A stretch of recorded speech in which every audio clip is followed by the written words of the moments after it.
Bhojpuri industry का इतिहास देखिए एक बहुत बड़ा एक साहित्य के साथ है। एक बहुत बड़ी इंडस्ट्री मिली जहाँ पर 1 लाख लोगों को रोज़गार मिला। भोजपुरी इंडस्ट्री का इतिहास देखिए एक बहुत बड़ा एक साहित्य के साथ है। 1962 में राजेंद्र प्रसाद जी जो हमारे प्रेसिडेंट थे, वो चाहते थे कि भोजपुरी में सिनेमा बने, तो नाज़िर हुसैन साहब ने फ़िल्म बनाई थी और जहाज़ में ये बात हुई थी, हवाई जहाज़ में थे लोग। फ़िल्म का नाम था हे गंगा मैया तोहें पियरी चढ़ाइबो। वहाँ से शुरुआत हुई, फिर इंडस्ट्री चलती गई। फिर इंडस्ट्री बंद हो गई थी 90s में। फिर मैं हिंदी सिनेमा कर रहा था, मुझे ठीक से कोई काम नहीं मिल रहा था। तो हमको एक ऑफ़र आई भोजपुरी की। तो थर्ड फेज़ में महादेव की दया से हमने इसका आगाज़ किया, एक इंडस्ट्री की रचना रची। एक बहुत बड़ी इंडस्ट्री मिली जहाँ पर 1 लाख लोगों को रोज़गार मिला। कुछ मैंने अभी तक 750 फ़िल्में की, इसमें 450 भोजपुरी फ़िल्में की थी। मेरी भोजपुरी फ़िल्म को नेशनल अवार्ड भी मिला, कब हुई गौना हमार को। तो अचीवमेंट्स कुछ अच्छे हैं। महादेव का गोरखपुर बना है। अब चूँकि मैं पार्लियामेंटेरियन हूँ और हिंदी सिनेमा में थोड़ी व्यस्तता है, तो मैं भोजपुरी नहीं कर पा रहा हूँ।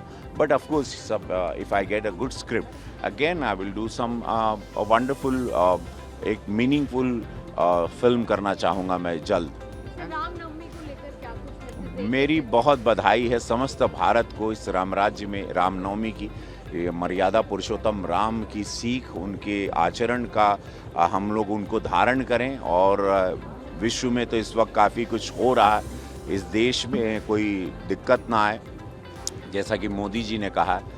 और हम लोग मैं यही प्रार्थना करता हूँ कि इस रामनवमी में हमारा देश बाकी तकलीफ़ों से बचे, क्योंकि विश्व में काफ़ी बहुत कुछ पीड़ा से लोग गुज़र रहे हैं।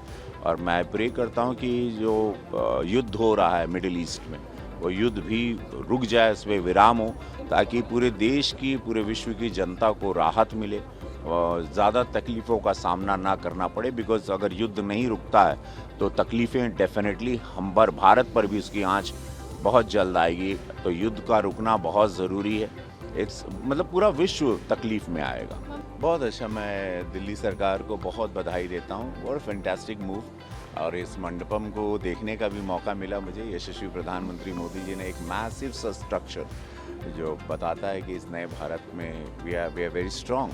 तो वो एक वो फीलिंग भी आई और इससे फेस्टिवल से एक हौसला अफजाई हुई हमारे हिंदुस्तानी सिनेमाकार को कि उनको भी अपने भारत में, अपने देश में, अपनी दिल्ली में एक सम्मानपूर्वक एक फेस्टिवल स्क्रीनिंग करने का, कॉन्वर्सेशन करने का, मीडिया से रूबरू होने का मौका मिलेगा। अपनी बातें रखना, अपने सिनेमा को दिखाना। मेरी भी फिल्म महादेव का गोरखपुर है जो भोजपुरी में बनी थी। वो एक बहुत ही मैसिव सी फिल्म है। उसको भी आज स्क्रीनिंग 8:30 बजे कर रहे हैं। तो मेरी टीम आई है। मामला लीगल है, सीज़न 2 मेरा आ रहा है, जिसमें हम वकील बने थे। वो नेटफ्लिक्स पे उसका भी प्रमोशन आज होगा। मेरे कुछ सवाल जवाब भी होंगे अबाउट माय लाइफ, सो एक कॉन्वर्सेशन भी होगा। तो एक बहुत ही अच्छा प्लेटफॉर्म दिल्ली सरकार को, मैं सीएम रेखा जी को और पूरी उनकी